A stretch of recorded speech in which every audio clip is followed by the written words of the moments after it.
Good afternoon. This is my first talkie of the videos that I've been making. So what I'm going to do is just go through some ABCs, real basic stuff, kind of a pottery lesson, if you will. To begin, with any wheel work, you have to center the clay. You have to get it where it spins true at the very center of the wheel. And you can hear air bubbles popping out when I do that. I'm coning it up like that. And that torques the clay, and it also gets rid of the air bubbles, which will plague me later if they're still in the clay. Okay, that, I believe, is a well-centered piece of clay. And the next step, I'm going to open it. I've pushed down to about 3/4 of an inch from the bottom, which means I've left 3/4 of an inch of clay between it and the bat, which is the disc that the clay is on. And at this point I decide whether I'm going to make a cylinder or a bowl. I think I'm going to make a cylinder, so I'm going to pull out a flat bottom. So I'm just going to come out a little bit, and then I'm going to work my finger back and forth on the bottom to compress the clay, to deal with the stress that's going to come when the piece is drying. Aligning all of those little particles and defining the outer edge of the bottom.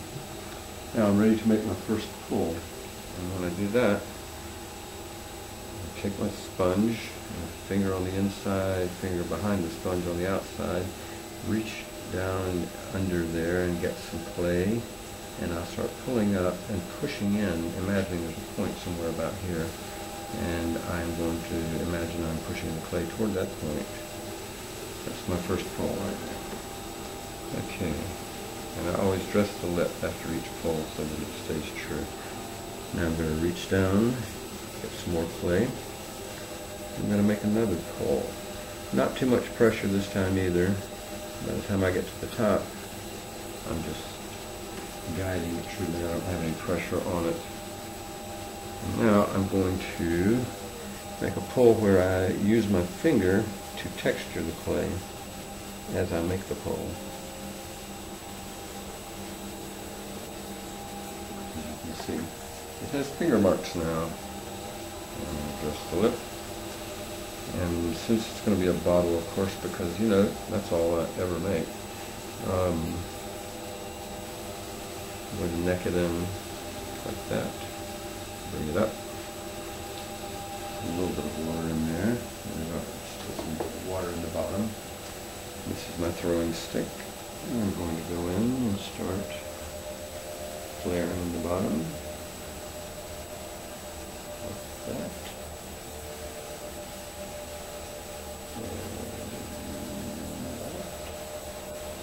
And get to the very bottom and come out.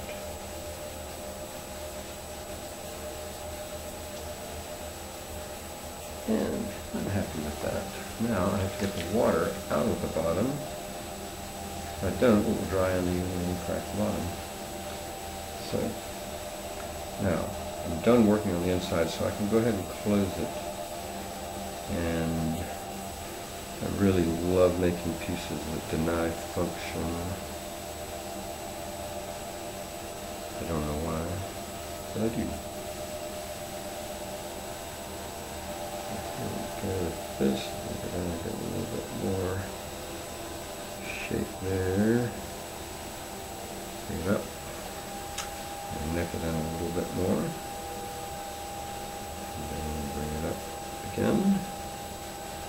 And make the neck really thin at the top so I can fold it over, make a big thick lip, which I like. And bring it in like that.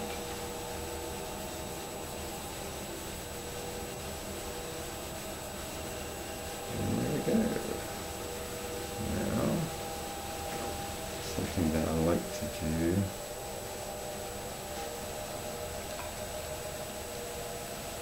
which evens out some of the unevenness, is to use a rib to kind of smooth the neck and make these two parts of the bottle meet a little bit better. And then, to further accomplish that, use my thread. which always throws the top out of whack, which means I have to go back and go again, get it straight.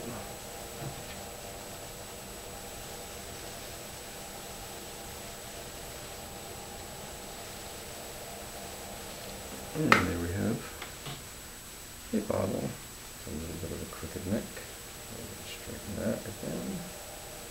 Okay, now I'm going to clean the clay at the bottom, the excess clay. Take it off. Like that. Take my wire. Under the clay. Dry my fingers. Lift it. Set it to the side. Well, show it to you. Okay.